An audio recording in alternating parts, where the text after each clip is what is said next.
আসসালামু আলাইকুম বন্ধুরা, তোমরা সবাই কেমন আছো? আশা করি তোমরা সবাই ভালো আছো। আজকে আমরা দ্বিতীয় শ্রেণীর গণিত বইয়ের প্রথম অধ্যায়ের অনুশীলনীর ৩, ৪ এবং ৫ সমাধান করব। গত ক্লাসে আমরা ১, ২ সমাধান করেছি। দেখো ৩ নম্বর এখানে কি বলছে? তোমরা সবাই মনোযোগ সহকারে ক্লাসটি করার চেষ্টা করবে। তোমরা যদি মনোযোগ সহকারে ক্লাসটি শেষ করো, তাহলে তোমরা নিজেরাই অঙ্কগুলো খুব সহজেই করতে পারবে।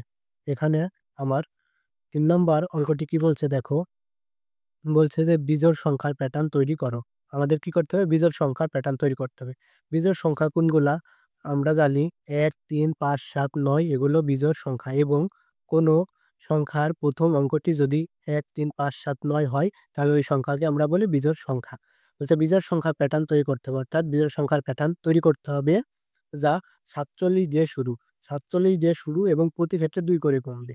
৪৭ দিয়ে শুরু করতে হবে এবং প্রতি ক্ষেত্রে আমরা কি করতে হবে? ২ করে কমবে। আর এবং ওই সংখ্যার প্যাটার্ন হবে বিজোড় সংখ্যা। আমরা সমাধান করি, চলো। এখানে ৪৭ দিয়ে শুরু করতে হবে, অর্থাৎ আমার প্রথম সংখ্যাটি হবে কত? ৪৭। ৪৭ সংখ্যাটি জোড় না বিজোড় বলো তো? ৪৭ সংখ্যাটি বিজোড়। কিভাবে? দেখো ৪৭ সংখ্যার প্রথম অঙ্কটি কত? ৭। আর আমি বলেছি ১, ৩, ৫, ৭, ৯ যদি হয়, তাহলে ওই সংখ্যাটি হয় বিজোড় সংখ্যা। তাহলে এটা আমার কি? বিজোড় সংখ্যা। এবার ৪৭ থেকে প্রতি ক্ষেত্রে ২ করে কমছে। তাহলে ৪৭ থেকে যদি আমরা ২ কমাই তাহলে কত হবে? ৪৭ থেকে যদি ২ কমাই তাহলে হবে ৪৫। কিভাবে? দেখো আমি তোমাদের আরেকটু সহজ করে দেখিয়ে দিই। আমি যদি ৪০ এর পর থেকে লিখি ৪০, তারপরে হয় কত? ৪১, তারপরে হয় ৪২, তারপরে হয় ৪৩, তারপরে হয় ৪৪, তারপরে হয় ৪৫, তারপরে হয় ৪৭, তারপরে ৪৮, তারপরে ৪৯, ৫০। আমি তোমাদের বোঝানোর সুবিধার্থে এটা করে দিচ্ছি। তোমাদের এটা লিখা লাগবে না।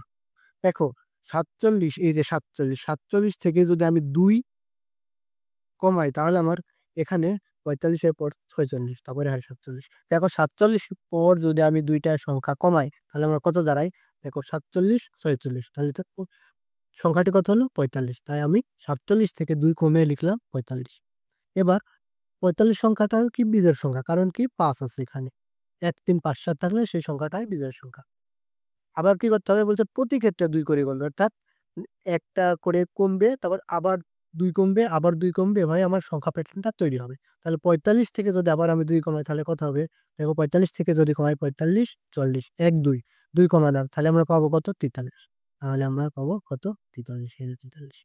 সেম একইভাবে যদি ৪৩ থেকে আবার আমরা ২ কমাই তাহলে আমরা পাবো হচ্ছে ৪১। ৪১ থেকে যদি আবার আমরা ২ কমাই তাহলে আমরা পাবো হচ্ছে ৩৯। এভাবেই আমার সংখ্যা প্যাটার্নটা চলতে থাকবে। এখন সংখ্যা প্যাটার্নটা আমার ৪৭ দিয়ে শুরু এবং প্রতি ক্ষেত্রে আমার ২ করে কমেছে এবং সংখ্যাটা হয়েছে আমার বিজোড় সংখ্যার প্যাটার্ন। কারণ কোনো সংখ্যার শেষে যদি ১, ৩, ৫, ৭, ৯ এগুলো থাকে তাহলে সংখ্যাটাই কি? বিজোড় সংখ্যার প্যাটার্ন। তাহলে আমার অঙ্কের সমাধান হয়ে গেল। এবার ৪ নম্বর ৪ নম্বর বলছে যে জোড় সংখ্যার প্যাটার্ন তৈরি করো, যা ২৪ দিয়ে শুরু এবং প্রতি ক্ষেত্রে ৪ করে বাড়ছে। তাহলে আমার জোড় সংখ্যা প্যাটার্ন তৈরি করতে হবে। কত দিয়ে শুরু হবে? ২৪ দিয়ে শুরু হবে। ২৪ সংখ্যাটা জোড় না বিজোড়? ২৪ সংখ্যাটা জোড়। কিভাবে? আমরা জানি ২, ৪, ৬, ৮, ০ যদি থাকে, অথবা কোন সংখ্যার প্রথম অঙ্ক, এই যে প্রথম অঙ্ক যদি ২, ৪, ৬, ৮, ০ থাকে তাহলে ওই সংখ্যাটাই জোড় সংখ্যা। তাহলে এখানে ৪ আছে, তাহলে এই ২৪ টাও কি আমার জোড় সংখ্যা। এবং এই সংখ্যার প্যাটার্নটা আমার ২৪ দিয়ে কি করতে হবে? শুরু করতে হবে। ২৪ দিয়ে শুরু করলাম। আমাদের কি বলছে? প্রতি ক্ষেত্রে ৪ করে বাড়বে। তাহলে ২৪ থেকে ৪ বাড়াও। ২৪ থেকে ৪ বাড়ালে আবার হয় কত? ২৮। আবার ২৮ থেকে ৪ বাড়াও। ২৮ থেকে যদি ৪ বাড়াই তাহলে আমার হবে কত? ৩২। ৩২ থেকে আবার ৪ বৃদ্ধি করো, তাহলে ৩২ থেকে ৪ বৃদ্ধি করলে হবে আমার কত? ৩৬। ৩৬ থেকে যদি আবার ৪ বৃদ্ধি করো তাহলে ৩৬ থেকে ৪ বৃদ্ধি করলে হবে ৪২। এভাবেই আমার চলতে থাকবে। দেখো সংখ্যাটা ২৪ দিয়ে শুরু হলো এবং প্রতি সংখ্যার প্রথম অঙ্কটি দেখো জোড়। দেখো ৪, ৮, ২, ৬, ২ জোড়। তাহলে আমার সংখ্যাটার প্যাটার্নটাও হলো জোড়। এবং প্রতি ক্ষেত্রে দেখো আমার ৪ করে বৃদ্ধি পেল। তাহলে আমার অঙ্কে যেভাবে বলছে আমরা সেভাবেই সমাধান করে দিলাম। এই অঙ্কটি আমাদের সমাধান হয়ে গেল। তারপরে আমার বই দেখো ৫ নাম্বার কি বলছে? ৫ নাম্বার বলছে নিচের সংখ্যার প্যাটার্নে পরবর্তী ৩ টি সংখ্যা লেখো। আমাদের পরবর্তী ৩ টি সংখ্যা লিখতে হবে এবং প্যাটার্নের নিয়ম কি করতে হবে? আমাদের ব্যাখ্যা করতে হবে। তাহলে চলো আমরা করে ফেলি। এখানে আমি তুলে রেখেছি। এখানে দেখো প্রথমে আমাদের আছে কত 3। 3 থেকে আমার 6 কিভাবে আসছে বলতো? 3 থেকে আমার এখানে 6 আসছে হচ্ছে 3 এর সাথে যদি আমি 3 যোগ করি তাহলে আমার হয় 6। পরবর্তী সংখ্যাটা পাচ্ছি। আর 6 থেকে 9 কিভাবে আসছে? আবার যদি আমরা 3 যোগ করি তাহলে আমার আসছে 9।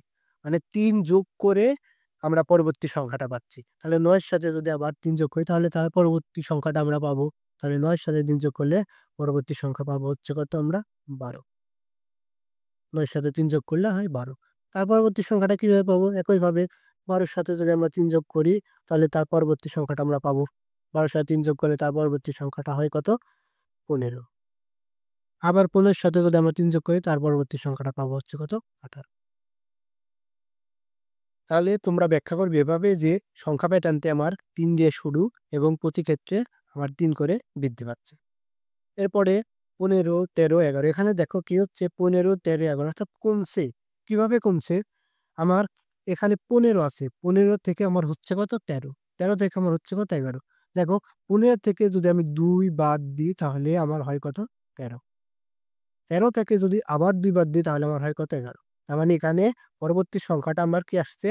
যে সংখ্যা থাকছে সেই সংখ্যা থেকে আবার 2 বাদ দিলে পরবর্তী সংখ্যাটা আসছে। তাহলে 11 থেকে যদি আমরা আবার 2 বাদ দিই তাহলে আমরা পরবর্তী সংখ্যাটা পাবো কত পাবো? 9। ঠিক 9 থেকে যদি আবার 2 বাদ দিই পরবর্তী সংখ্যা পাবো কত? 7। 7 থেকে যদি আবার আমরা 2 বাদ দিই পরবর্তী সংখ্যা পাবো কত আমরা?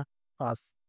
তাহলে এখানে ব্যাখ্যা করবে কিভাবে প্যাটার্নটি শুরু 15 সংখ্যা দিয়ে এবং আমার প্রতি ক্ষেত্রে কি করছে 2 করে কমছে। তাহলে তোমরা বাসায় এগুলো বারবার প্র্যাকটিস করবে। তাহলে তোমাদের কাছে আরো সহজ হয়ে যাবে। তোমরা সবাই ভালো থাকো, সুস্থ থাকো। দেখা হচ্ছে পরবর্তী ক্লাসে।